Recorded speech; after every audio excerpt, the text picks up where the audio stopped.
अस्सलाम वालेकुम, this is Ali from Ali Baba travel adviser.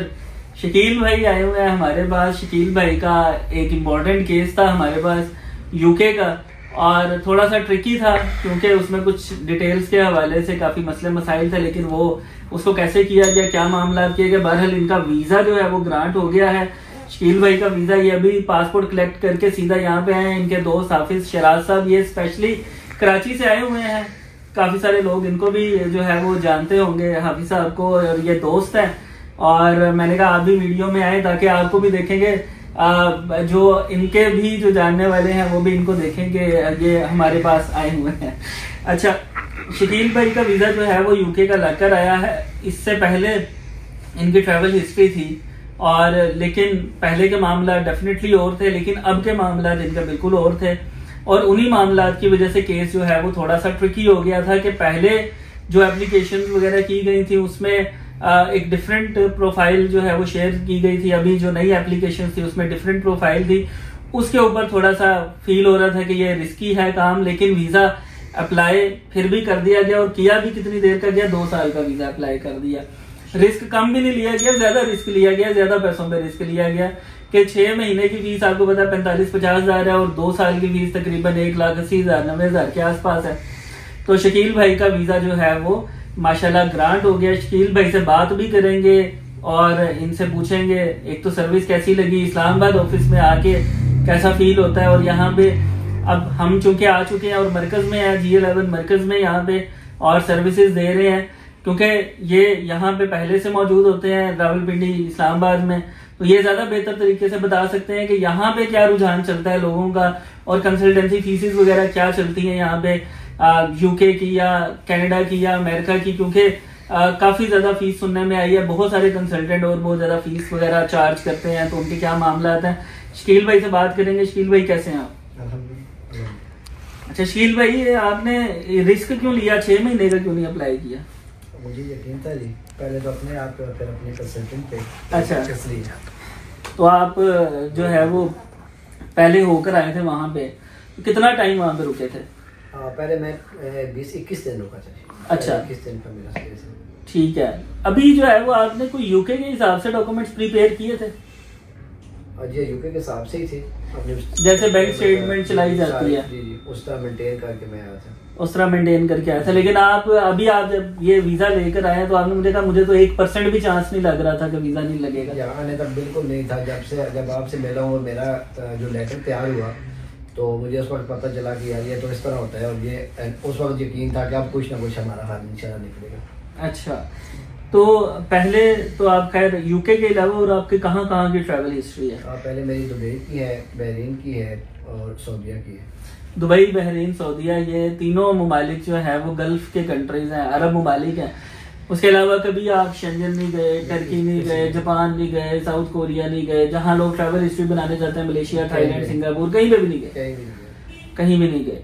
तो आपको जब वैसे आप जो है वो जब एप्लीकेशन अपनी यहाँ पे सबमिट कराने आए थे, तब आपको लग रहा था कि चांस नहीं होगा, लेकिन बाद में आपको ऐसा लगा कि चांस बन जाएगा आपका? जी हाँ, मिलने के बाद मुझे जो फाइल प्रीपेड की, तो उसके बाद पता चला कि इंशाल्लाह उम्मीद है कि हो जाएगा। ये वीजा कितने दिन में अप्रूव्ड हुआ? ये वीजा मैंने बायो कराई थी 20 दिसंबर को। 20 दिसंबर को? जी हाँ, और कल मुझे मेल आ गई 16 दिन में, 17 दिन में। 16-17 दिन में आपको ईमेल आ गई थी। ठीक है, थोड़ा सा हम बात करेंगे इस रावलपिंडी के हवाले से। आप चूंकि इस एरिया के आसपास ही रहते हैं, ज्यादातर आपका टाइम इधर ही गुजरता है। यहाँ पे जो नॉर्मल कंसल्टेंट्स हैं उनकी फीस वगैरह क्या चलती है? 50,000 से 1 लाख तक तकरीबन है। कनाडा 75, 1,75,000 तक है। बिल्कुल सही। हमने तो यहाँ आगे इतनी सारी ऑफर दी थी लोगों को, और आधे में भी 60% मैंने 60%। वो जो हम कुरानदाजी कह रहे थे जिसके अंदर से जो है वो 50-60% निकलता था, तो ये 50-60% इनका जो है वो हो गया था। 60% डिस्काउंट हुआ था। 60% डिस्काउंट में बड़े नॉमिनल चार्जेस में जो है वो इनका वीजा जो है वो लगकर आ गया। अब थोड़ा सा टेक्निकल पार्ट की तरफ आते हैं। वो टेक्निकल पार्ट ये था कि बेशक काफी सारे लोग कमेंट भी करेंगे जी पहले लगा हुआ था तो दोबारा भी लग जाना था, ऐसा नहीं होता। पहले की प्रोफाइल बहुत डिफरेंट थी और अब की प्रोफाइल बहुत ज्यादा डिफरेंट थी। ठीक है, उसके अंदर 100 फैक्टर्स थे। कि उसमें किस तरीके से वो अप्लाई किया गया था। वो एक इनविटेशन बेस्ड वीज़ा था और उसमें कुछ कंडीशंस भी ऐसी थी कि वो उस वजह से वो ग्रांट होना ही होना था। लेकिन ये टोटली इनकी अपनी प्रोफाइल का वीज़ा है, ये इसमें कोई फैक्टर इन्वॉल्व नहीं था, कोई इन्विटेशन इन्वॉल्व नहीं था, यहाँ तक कि कोई टैक्स की रिटर्न वगैरह भी जो है ना वो नहीं प्रोवाइड की गई। सिंपल जो एक तरीक़ाकार अपनाया जाता है बैंक स्टेटमेंट चलाने का, उस बैंक स्टेटमेंट के मुताबिक जो है वो इनका वीज़ा अप्लाई किया गया था। तो शकील भाई ये यहाँ पे अब ट्रैवल करने का कब इरादा है आपको? इंशाल्लाह अप्रैल में ट्रैवल करेंगे, ठीक है। तो इस यूके के अलावा भी कहीं जाने का माइंड है या बस खाली यूके? ना, अभी यूके जाऊंगा, उसके बाद इंशाल्लाह मैं यूएस का अप्लाई करूंगा। यूएस का भी अप्लाई करेंगे। और यूएस के हवाले से मैं बता दूं कि यूएसए की आजकल बहुत अच्छी वीज़ा रेशो चल रही है। इस्लामाबाद एम्बेसी से अब बहुत ज़्यादा वीज़ा इशू हो रहे हैं और यही वजह है कि अब तो जो नॉर्मल अपॉइंटमेंट 1 साल बाद की मिलती थी वो भी अब नहीं मिल रही है, वो बड़ी मुश्किल हो रही है अपॉइंटमेंट्स लेने में। तो जिन लोगों ने अभी इरादा रखते हैं यूएस वीज़ा अप्लाई करने का, कोशिश करें कि फीस वगैरह पे करके जो एम्बेसी की है अपनी अपॉइंटमेंट की स्लॉट्स ढूंढना शुरू कर दें ताकि उनकी अपॉइंटमेंट्स बुक हो जाएं। तो शकील भाई हमारे हवाले से क्या बताना चाहेंगे, कुछ 1-2 लफ्ज़? हाँ, बहुत कोऑपरेटिव हमला है जी, हमेशा जब भी फ़ोन करें पहले फ़ोन पे कॉल भी उठाते हैं, कोऑपरेट भी बहुत किया है और बड़े शार्ट टाइम में मेरी फ़ाइल तैयार करके मुझे दी उन्हें कि आप जाके जमा करा के। सही।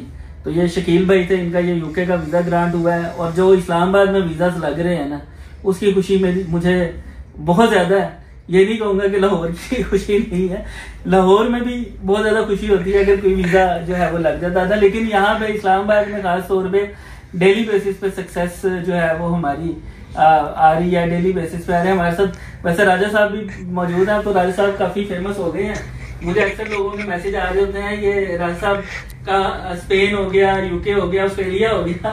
तो यहाँ पे हमें कामयाबियाँ मिल रही हैं इस्लामाबाद में। इंशाल्लाह आप लोगों को अच्छी सर्विसेज जो है वो इसी तरीके से प्रोवाइड करते रहेंगे। तो तमाम लोग जो कि कोई क्वेश्चन करना चाह रहे हैं वो हमें कमेंट्स कर सकते हैं, हमारे नंबर्स पर रब्ता कर सकते हैं।